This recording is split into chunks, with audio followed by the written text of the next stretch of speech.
El 13 de agosto nos levantamos muy de mañana. Se trataba de inaugurar un nuevo género de locomoción rápida y poco fatigosa.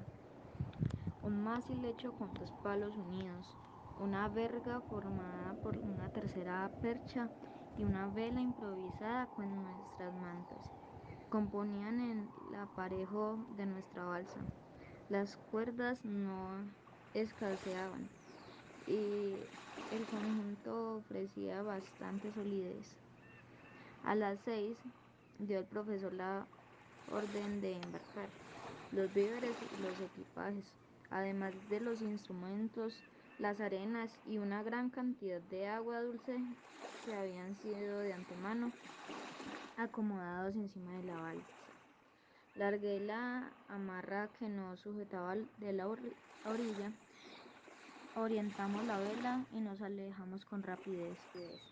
En el momento de salir del pequeño puerto, mi tío, que asignaba una gran importancia a la nomenclatura geográfica, quiso darle mi nombre. A fe mía, dije yo, tengo otro mejor que ponerle a usted. ¿Cuál? El nombre de Grauben, Puerto Grauben. Creo que es bastante sonoro. Y pues vaya por Puerto Grauben. Y aquí la manera hubo de vincularse a nuestra feliz expedición y el nombre de mi amada curandesa. La brisa soplaba por el nordeste, lo cual nos permitió navegar viento en popa a una gran velocidad. Aquellas capas tan densas de la atmósfera poseían una considerable fuerza impulsiva y obraban sobre la vela como un potente ventilador. Al cabo de una hora, pudo mi tío darse cuenta de la velocidad que llevábamos. Si seguimos caminando de este modo, dijo, avanzaremos lo menos 30 leguas cada 24 horas y no tardaremos en ver la orilla opuesta. Sin responder, fui a sentarme en la parte delantera de la balsa. Ya la costa norte se esfumaba en el horizonte. Los dos brazos del golfo se abrían ampliamente como para facilitar nuestra salida. Delante de mis ojos se extendía un mar inmenso. Grandes nubes paseaban rápidamente sus sombras gigantescas sobre la superficie del agua. Los rayos argentados de la luz eléctrica, reflejados acá y allá por unas grietas, hacían brotar puntos luminosos sobre los costados de la embarcación.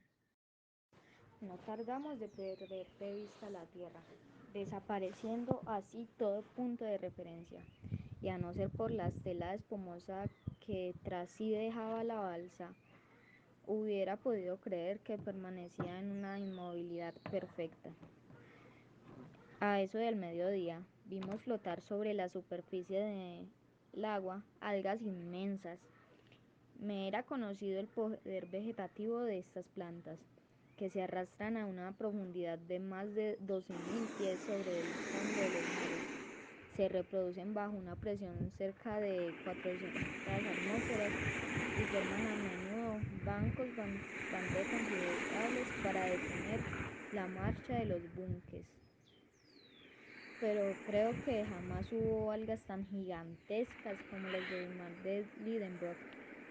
Nuestra balsa pasó al lado de ovas de 3.000 y hasta 4.000 pies de longitud, inmensas serpientes que se prolongaban hasta perderse de vista. Me entretenía en seguir con la mirada sus cintas infinitas, con la esperanza de descubrir su extremidad, mas después de algunas horas se cansaba mi impaciencia, aunque no mi admiración. ¿Qué fuerza natural podía producir tales plantas? ¿Qué fantástico aspecto debió presentar la Tierra en los primeros siglos de su formación, cuando solo el reino vegetal se desarrollaba en su superficie, bajo la acción del calor y la humedad? Llegó la noche, y como había observado la víspera, la luz no disminuyó. Era un fenómeno bastante constante con cuya duración indefinida se podía contar. Después de la cena, me tendí al pie del mástil y no tardé en dormirme, arrullado por mágicos sueños. Hans, inmóvil, con la caña del timón en la mano, dejaba deslizarse la balsa, que impedida por el viento en la popa cerrada, no necesitaba ni siquiera ser dirigida. Desde nuestra ida del puerto Grauben, me había confiado el profesor Lidenbrock la tarea de llevar el diario de navegación, anotando en él las menores observaciones y consignando los fenómenos más interesantes como la dirección del viento, la velocidad que marchaba, el camino recorrido en una palabra, todos los incidentes de aquella extraña navegación. Me limitaré pues a reproducir aquí estas notas cotidianas, redactadas, por decírselo así, por los mismos acontecimientos, a fin de que resulte más exacta la narración de nuestra travesía. Viernes 14 de agosto. Brisa igual del noreste. La balsa se desliza en línea recta y a gran velocidad. Queda la costa a 30 leguas de azotavento, sin novedad en la descubierta de los horizontes. La inmensidad de la luz no varía. Buen tiempo. Es decir, que las nubes son altas, poco espesas y bañadas en una atmósfera blanca que parece de plata fundida. Termómetro más 32 grados centígrados. A mediodía, prepara Hans un anzuelo en la extremidad de una cuerda. Le ceba con un poco de carne y lo echa al mar. Pasan 2 horas sin que pique ningún pez. ¿Estarán deshabitadas estas aguas? No, se siente ninguna sacudida. Hans cobra el aparejo y saca del agua un pez que pugna con vigor de escapar. Un pez, exclama mi tío. Es un sollo, exclamó a mi vez, un sollo pequeñito. El profesor examina atentamente al animal y no es de mi misma opinión. Ese pez tiene cabeza chanta y redondeada, la parte anterior del cuerpo cubierto de placas óseas, parece de dientes, carece de dientes en la boca y sus aletas pectorales bastante desarrolladas.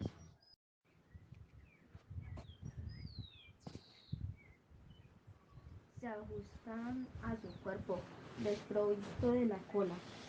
Pertenece indudablemente al orden que los naturalistas han clasificado al suyo, pero se diferencia de él en detalles bastante esenciales.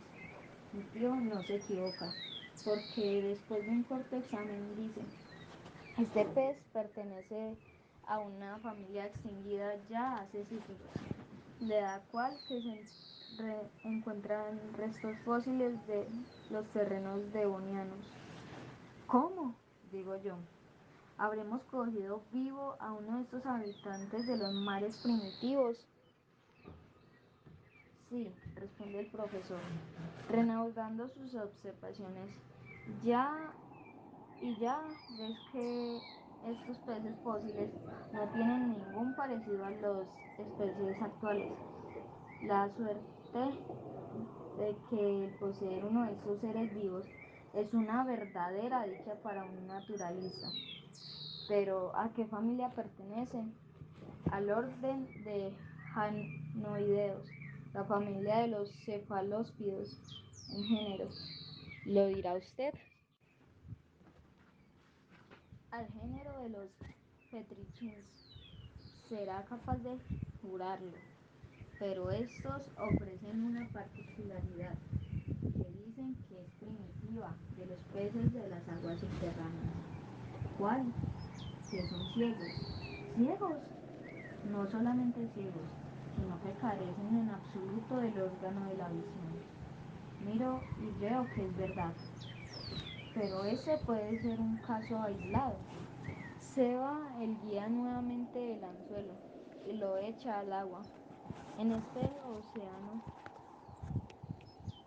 debe abundar la pesca de un modo extraordinario, porque en 2 horas cogemos una gran cantidad de petrixi y de otros peces pertenecientes a otra familia extinguida. También los dipteridos, cuyo género no puede determinar mi tío. Todos ellos carecen de órgano de la visión.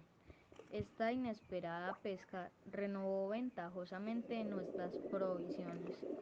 Parece pues, demostrando que este mar solamente contiene especies fósiles, en las cuales los peces, lo mismo que los reptiles, son tanto más perfectos como más antigua su creación. Tal vez encontremos algunos de estos saurios que la ciencia ha sabido rehacer con un fragmento de hueso o de cartílago. Tomó el anteojo y examinó el mar. Está desierto. Sin duda, nos encontramos aún demasiado próximo a estas costas. Entonces miró hacia el aire. ¿Por qué no batirán con sus alas estas pesadas capas atmosféricas, esas aves reconstruidas por Cuvier? Los peces les proporcionan un excelente alimento. Examinó el espacio, pero los aires están deshabitados como las playas. Mi imaginación, sin embargo, me arrastra a las maravillosas hipótesis de la paleontología. Sueño despierto. Creo ver en la superficie de las aguas esos enormes quericitos, esas tortugas antediluvianas que semejan isotles flotantes. Me parece ver transitar por las sombrías playas a los grandes mamíferos de los primeros días de la creación. El leptonerio, encontrado en las cavernas del Brasil, el mequitroqueño, venido de las regiones heladas de Siberia, más allá del paquidermo lofiodón, ese gigantesco tapir que se oculta detrás de las rocas para disputar su presa al noctelerio, animal extraño que participan del rinoceronte, el caballo, el hipopótamo y el camello, como si el Creador, queriendo acabar pronto en los primeros días del mundo, hubiese reunido varios animales en uno solo. El gigantesco mastodonte hace girar su trompa y tritura sus colmillos con las piedras de la orilla, en tanto que el megaterio, sosteniendo sobre sus enormes patas, escarba la tierra, despertando con sus rugidos del eco de los sonoros granitos. Más arriba, el protopiteco, primer simio que hizo su aparición sobre la superficie del globo, se encaramó a más de empinadas cumbres.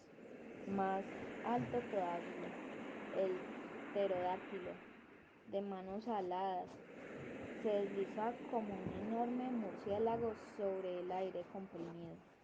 Por último, en las últimas capas, inmensas aves más potentes que el casuar, más voluminosas que el avestruz, se despliegan sus amplias alas y van a dar con la cabeza contra la pared de la bóveda de granito.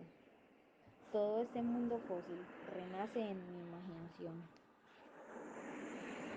Me remontó a las épocas bíblicas de la creación, mucho antes del nacimiento del hombre, cuando la tierra incompleta no era aún superficie para éste. Mi sueño se remonta después aún más allá de la aparición de los seres animados. Desaparecen los mamíferos, después de los pájaros.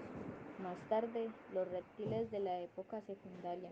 Y por fin, los peces, los crustáceos, los moluscos y los articulados, los zoófitos del periodo de transición, se aniquilan a su vez.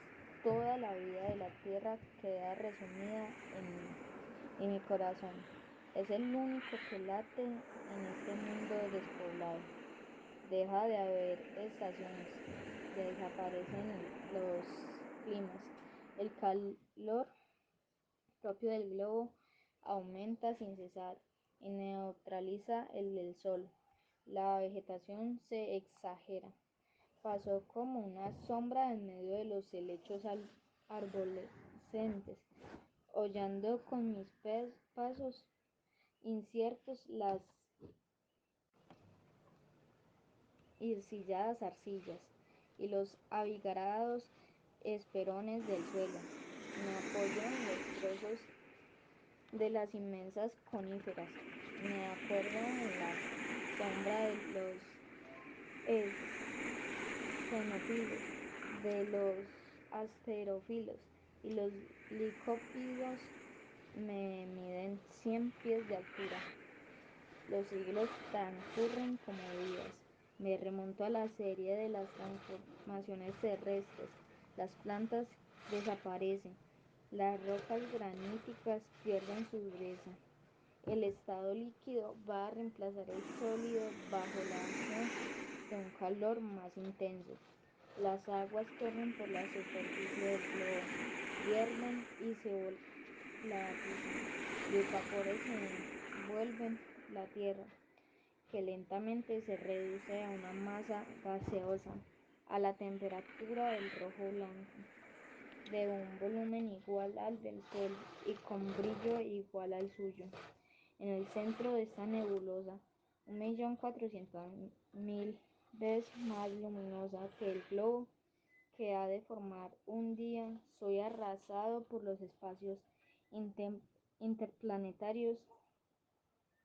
El cuerpo se utiliza, se sublima a su vez y se mezcla como un átomo imponderable. A estos inmensos vapores se trazan el infinito de su órbita inflada. ¡Qué sueño! ¿A dónde me lleva? Mi mano febril vierte sobre el papel sus extraños pormenores. Lo he olvidado todo. El profesor, el guía, la balsa, la alucinación base apoderada de mi espíritu. ¿Qué tienes? Pregunta mi tío. Mis ojos descansados se fijan sobre él sin verlo. Ten cuidado, Axel, que te vas a caer al mar. Al mismo tiempo, me siento vigorosamente cogido por la mano de Hans.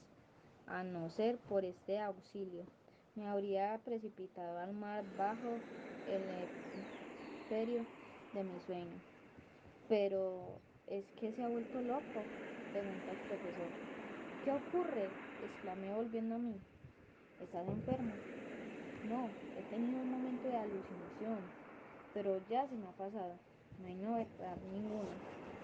No, la brisa es favorable, el mar está como un plato. Marchamos a una velocidad considerable y si mis cálculos no me engañan, tardaremos mucho en llegar a la orilla opuesta. Al oír estas palabras, me levanto y examino el horizonte, pero la línea del agua sigue confundiendo con la que forman las nubes.